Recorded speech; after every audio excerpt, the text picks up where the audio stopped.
Since its establishment in 2012, the Indonesian Armed Forces Peacekeeping Centre has worked in collaboration with the Australian Defence Force Peace Operations Training Centre. The partnership evolved in 2013 with the establishment of Exercise Garuda Kookabura as a bilateral peacekeeping activity conducted biennially. This year, Exercise Garuda Kookabura was designed around the delivery of the Comprehensive Protection of Civilians course. Not only is this an essential course in preparing contingents and individuals for deployment on multi-dimensional peacekeeping missions, this exercise was also an important step in preparing PMPP for recognition in its own right as a world-class peace operations training facility.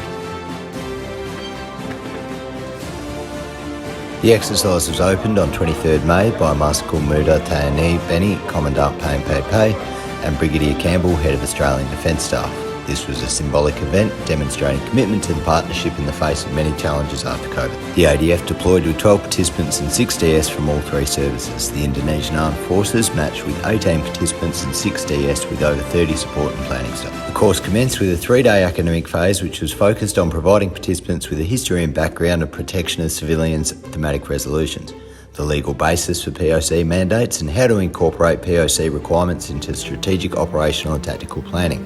The course also covers cross-cutting issues such as gender, child protection and conflict-related sexual violence. POTC and PMPP staff work together to ensure that the material is presented in an engaging manner.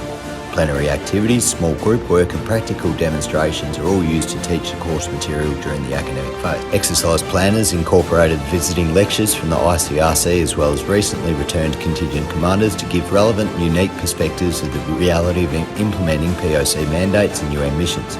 We were also fortunate to observe a high-level UN seminar as part of the International UN POC Week, where we enjoyed perspectives directly from UN ambassadors as well as deputy special representatives to the Secretary-General. The participants also conducted a scenario-based planning activity at battalion level where they demonstrated that they could implement POC concepts into commanders' plans following UN guidelines.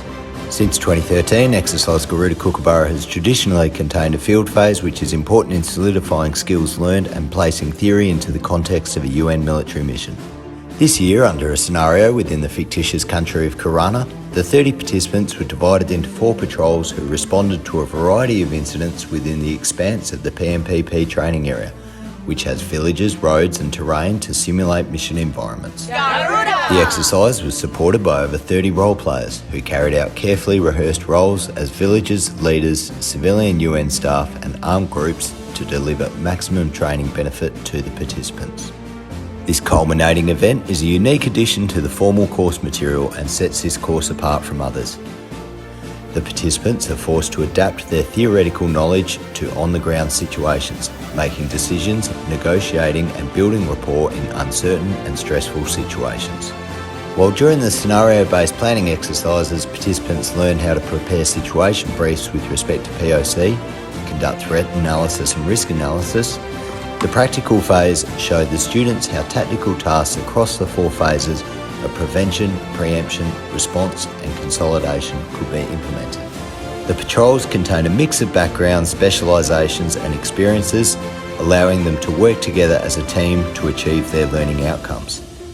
These learning outcomes include identification and appropriate reporting of the 6 grave violations, understanding the roles and responsibilities of mission protection actors, applying mandatory monitoring and reporting requirements, as well as understanding the special considerations for working with victims of CRSV. Overall, the participants were prepared to turn UN POC mandates into on-the-ground action, regardless of whether they deploy as staff officers, military observers or members of contingents. Even though this exercise had a busy schedule, time was found to expose participants to the rich Indonesian culture and develop close bonds which helped strengthen the partnership between Australia and Indonesia and within the peacekeeping community. Karaoke, cuisine and the exchange of experiences all helped strengthen these bonds. Participants also had the opportunity to enjoy the local Sundanese culture and trips out and around the Bogor region, from modern-day Indonesia to more traditional village life, as well as some of the beautiful scenery around Bogor. While this exercise may have finished, there is still more to come this year in the partnership between TNI and ADF. In June, we will send 2 of our instructors on the child protection course.